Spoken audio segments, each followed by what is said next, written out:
আসসালামু আলাইকুম এভরিওয়ান, আশা করি সবাই ভালো আছেন, সুস্থ আছেন। চলুন আপনাদের সাথে নতুন আরেকটি হাদিস শেয়ার করা যাক। হাদিসটি হলো আবু হুরায়রা রাদিয়াল্লাহু তাআলা আনহু থেকে বর্ণিত। তিনি বলেন, রাসূলুল্লাহ সাল্লাল্লাহু আলাইহি ওয়াসাল্লাম বলেছেন,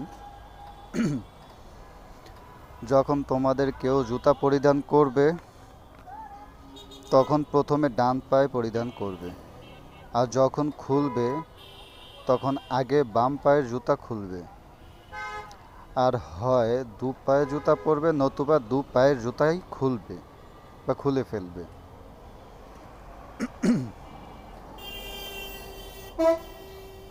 হাদিসটা ছোট বাট ইন্টারেস্টিং। যেমন ছোট ছোট জিনিস কিন্তু আমরা আসলে অবহেলা করি। এগুলো আসলে আমাদের ওই চোখে পড়ে না। যেমন এই ডান হাত দিয়ে কোনো কাজ করা বা শুরু করা, বা ডান দিক দিয়ে কোনো কাজ শুরু করা। যেমন এখানে বলা আছে যে জুতা পরিধান করার সময়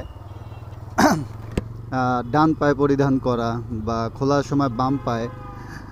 ডান পায়ে পরিধান করা এটা অবশ্য জানা ছিল, কিন্তু পুরোপুরি আমার ওইভাবে জানা ছিল না যে বাম পাটা আগে খুলতে হয়। আবার এটাও জানা ছিল না, এটা অনেক আগে একজনের কাছে শুনেছিলাম যে এক পায়ে জুতো পরতে হয় না।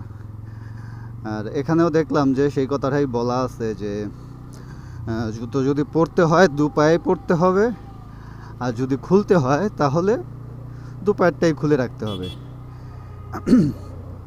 আর এখানে আবার কেউ বলেন না যাদের পা একটা তারা কি করবে। এটা তাদের জন্য বলা নয় যে যাদের দু পা নেই বা এক পা আছে এরকমের কারোর জন্য না, যাদের দুই পাই আছে তাদের জন্য এটা বলা যে খোলা হলে দুই পায়েরটা খুলবে, আর পড়লে দুই পায়েরটাই পড়বে। সমস্যা কি? ওই জায়গায় পিছনে গাড়ি না, পিছনে গাড়ি না, আপনি কি কি কি বাগাইতেছেন?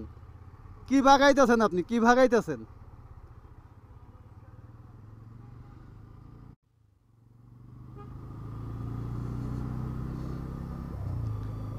মাঝে মাঝে ওদের সাথে কথা বললে মনে হয় যে ওদের গায়েই লাগে না। আরে আসতেন কেন, যান, আর সমস্যা নেই আর কি। এগুলা জিনিস ওরা তোয়াক্কাই করে না।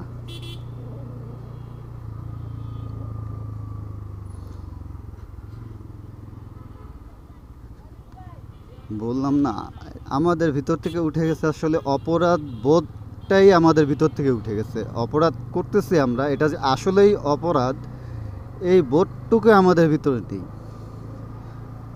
যখন নিজের স্বার্থে টান পড়বে তখন হয়তো বা আমরা বুঝবো যে না আসলে এটা অপরাধ ছিল বা অপরাধ, অতটুক সময় পর্যন্তই। কিন্তু পরে আবার ভুলে যাব আমরা, পরে এই জিনিসটা আমাদের আর মনে থাকবে না। পরে আবার যখন নিজেরাই বিপদে পড়বো তখনই আবার মনে করবো যে না এটা অপরাধ ছিল।